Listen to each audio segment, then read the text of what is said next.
Who said my name? Something's wrong.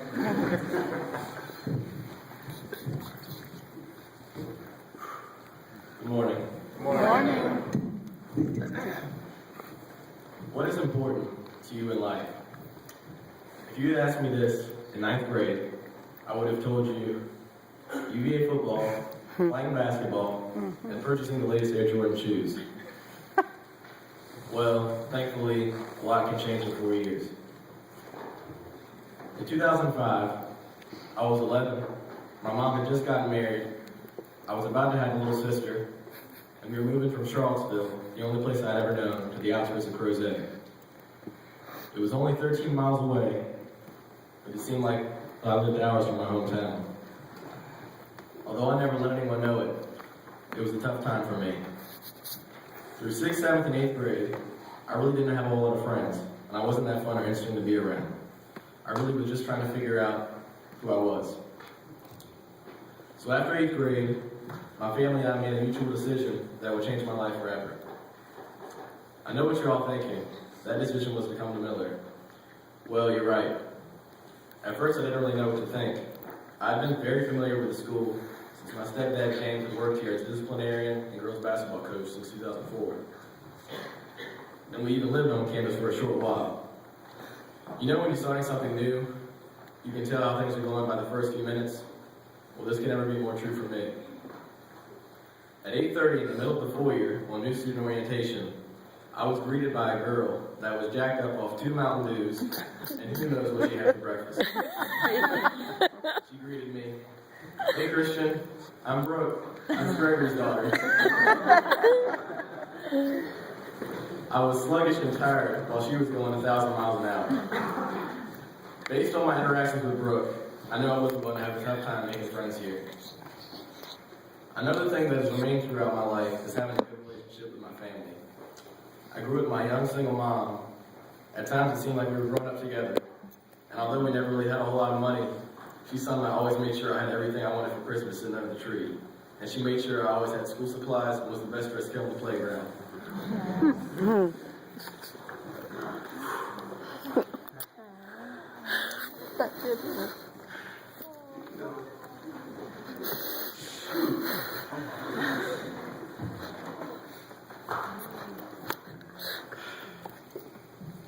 Hold on.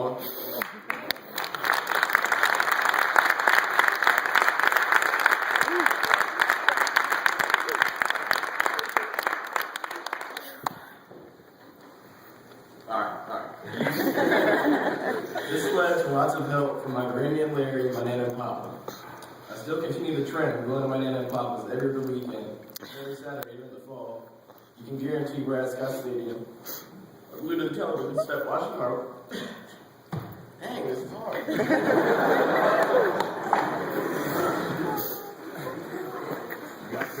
Just gotta refocus here.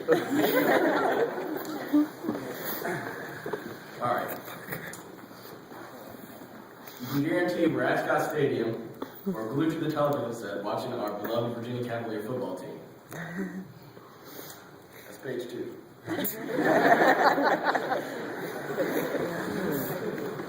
As I have grown, I've also found I have a strong sense of humor and a talent for impersonating several different people.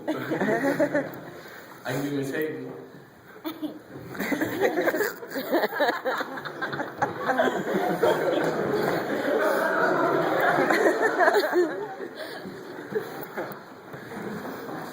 The middle school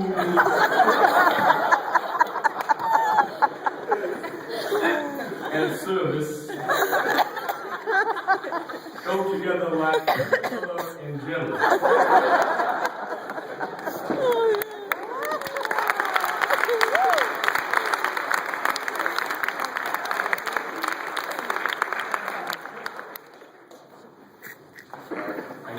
We do Mr. Palante. Oh, did you? Hey, y'all see them Steelers last year? Hey, look too hot, Rosie.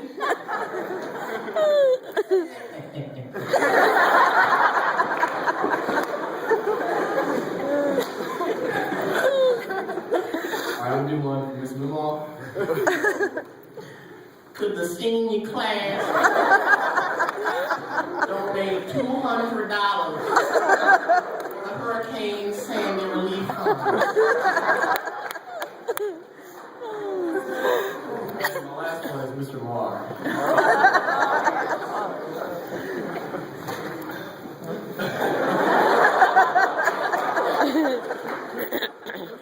He's getting into college, that's why I asked.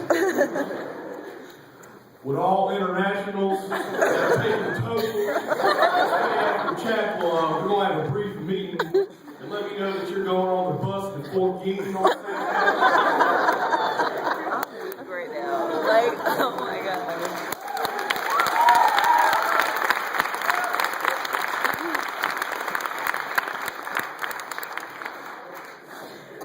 This has been a good treat for me. It made me a more enjoyable and happier person to be around.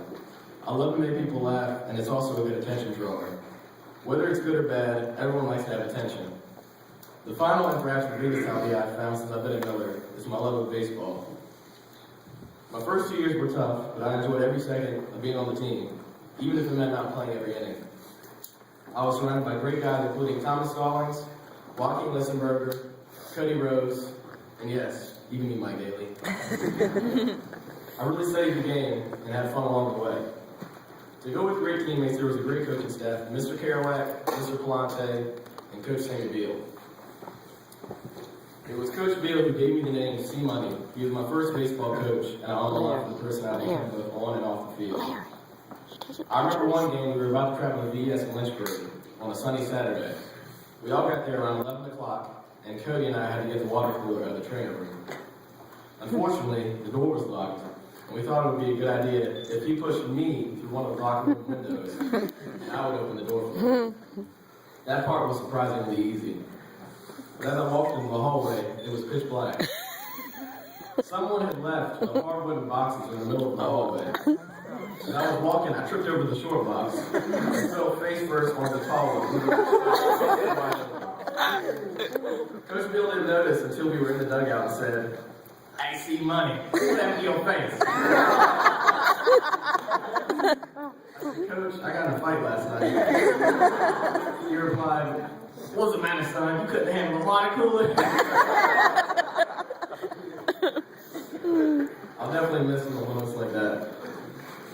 Even though I was having a ton of fun, I still hadn't really reached a breakthrough on the field. So I decided to take a step back and play JV my junior year. At first, I was kind of embarrassed. I mean, I was a junior on a junior varsity team. The only one, as a matter of fact, except Bill, who came during the beginning of the season. He had no idea what he was getting into. In fact, he threw and hit right-handed all season, and on the last day of practice, we found out he was left-handed.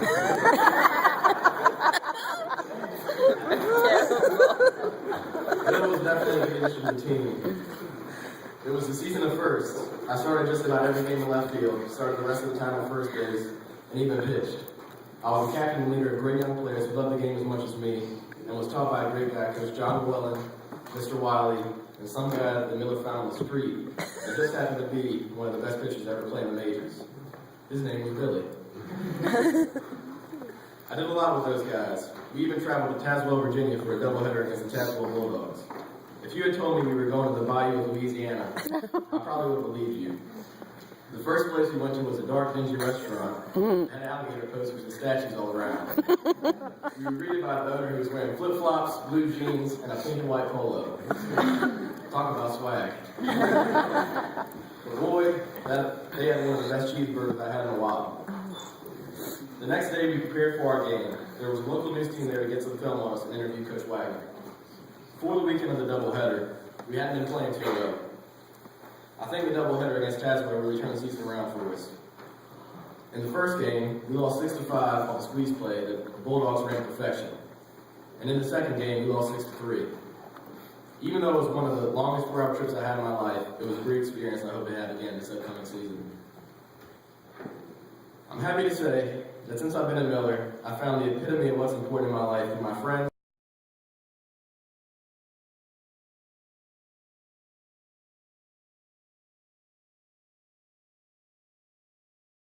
A little short video, just images that kind of capture everything.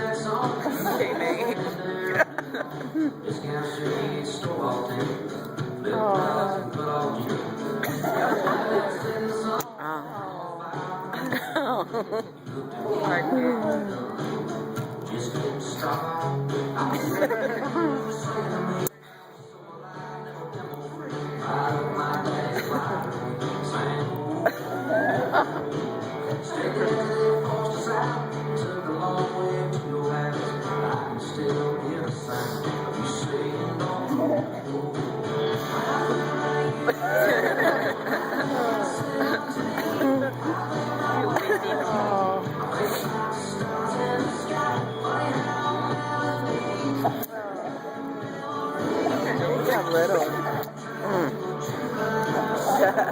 Crouch.